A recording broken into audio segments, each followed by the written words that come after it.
Welcome back to Usha's little world YouTube channel. ಇವತ್ತು ತುಂಬ ಸಿಂಪಲ್ಲಾಗಿ ಹೆಲ್ತಿಯಾಗಿ ಬೆಂಡೆಕಾಯಿ ಸಾಂಬಾರು ಯಾವ ರೀತಿ ಮಾಡೋದು ಅಂತ ನಾನು ತೋರಿಸ್ತಾ ಇದ್ದೀನಿ. ಇವತ್ತು ಬೆಂಡೆಕಾಯಿ ಸಾಂಬಾರಿಗೆ ಮಸಾಲೆ ಏನು ರುಬ್ಬದೆ ಹಂಗೆ ಸಿಂಪಲ್ಲಾಗಿ ಮಾಡೋದನ್ನ ತೋರಿಸ್ತಾ ಇದ್ದೀನಿ. ತುಂಬ ಟೇಸ್ಟಿಯಾಗಿರುತ್ತೆ ಮತ್ತು ತುಂಬ ಕ್ವಿಕ್ಕಾಗಿ ಮಾಡ್ಕೊಂಬಿಡ್ಬೋದು. ನೀವು ಮಸಾಲೆ ಏನು ರುಬ್ಬೋ ಅವಶ್ಯಕತೆನೇ ಇರೋದಿಲ್ಲ. ನಿಮಗೆ ಸಾಂಬಾರಿಗೆ ಯಾವಾಗಲೂ ರುಬ್ಬಿ ಮಾಡಿ ಬೇಜಾರಾದಾಗ ಅಥವಾ ಟೈಮ್ ಕಡಿಮೆ ಇದ್ದಾಗ ಈ ಥರ ಕ್ವಿಕ್ಕಾಗಿ ಮಾಡ್ಕೋಬೋದು. ತುಂಬ ಬೇಗನೆ ಆಗೋಗುತ್ತೆ. ಟೇಸ್ಟ್ ಕೂಡ ಸಖತ್ತಾಗಿರುತ್ತೆ. ಹಾಗಿದ್ರೆ ಯಾವ ರೀತಿ ಮಾಡೋದು ಅಂತ ನೋಡೋಣ ಬನ್ನಿ. ಫಸ್ಟು ಬೆಂಡೆಕಾಯಿನ ಚೆನ್ನಾಗಿ ವಾಶ್ ಮಾಡಿ ಒರೆಸಿ ಎತ್ತಿಟ್ಕೊಂಡಿದ್ದೀನಿ.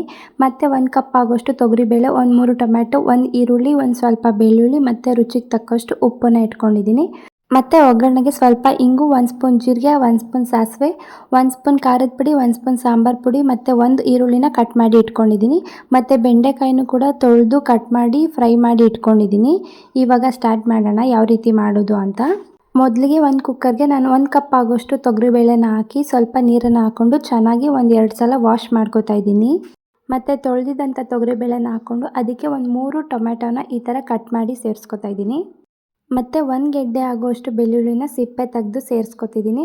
ಹಾಗೆ 1 ಈರುಳ್ಳಿನ ದಪ್ಪ ಕಟ್ ಮಾಡಿ ಸೇರಿಸ್ಕೊತಾ ಇದ್ದೀನಿ. ಮತ್ತು 1 ಸ್ಪೂನಷ್ಟು ಉಪ್ಪನ್ನ ಆ್ಯಡ್ ಮಾಡ್ಕೊತಾ ಇದ್ದೀನಿ.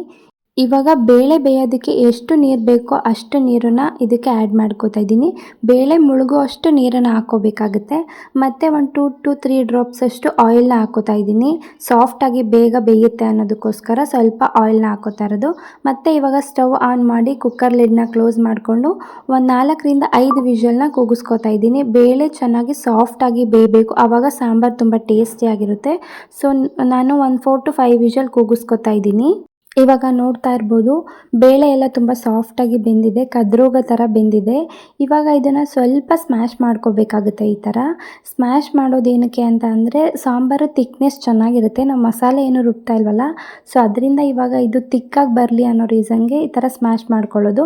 ಮತ್ತು ಇವಾಗ ಇನ್ನೊಂದು ಪ್ಯಾನ್ನ ಇಟ್ಕೊಂಡು ಒಗ್ಗರಣೆಗೆ ರೆಡಿ ಮಾಡ್ಕೋತಾ ಇದ್ದೀನಿ. ಒಗ್ಗರಣೆಗೆ ಸ್ವಲ್ಪ ಎಣ್ಣೆ ಹಾಕ್ಕೊಂಡು ಎಣ್ಣೆ ಬಿಸಿ ಆದಮೇಲೆ ಸಾಸಿವೆ, ಜೀರಿಗೆ ಮತ್ತು ಸ್ವಲ್ಪ ಇಂಗನ್ನು ಆ್ಯಡ್ ಮಾಡಿಕೊಂಡು ಅದು ಚಟಪಟ ಅಂತ ಸಿಡಿದ್ಮೇಲೆ 1 ಕಟ್ ಮಾಡಿ ಇಟ್ಕೊಂಡಿರೋ ಈರುಳ್ಳಿನ ಸೇರಿಸ್ಕೊತಾ ಇದ್ದೀನಿ. ಅದಷ್ಟನ್ನು ಹಾಕಿ ಚೆನ್ನಾಗಿ ಫ್ರೈ ಮಾಡ್ಕೋಬೇಕಾಗುತ್ತೆ. ಇವಾಗ ಫ್ರೈ ಮಾಡಿ ಇಟ್ಕೊಂಡಿದ್ದಂಥ ಬೆಂಡೆಕಾಯಿನ ಸೇರಿಸ್ಕೊತಾ ಇದ್ದೀನಿ. ಬೆಂಡೆಕಾಯಿನ ಆಲ್ರೆಡಿ ಹುರಿದಿರೋದ್ರಿಂದ ತುಂಬ ಹೊತ್ತು ಫ್ರೈ ಮಾಡ್ಕೊಳ್ಳೋ ಅವಶ್ಯಕತೆ ಇಲ್ಲ.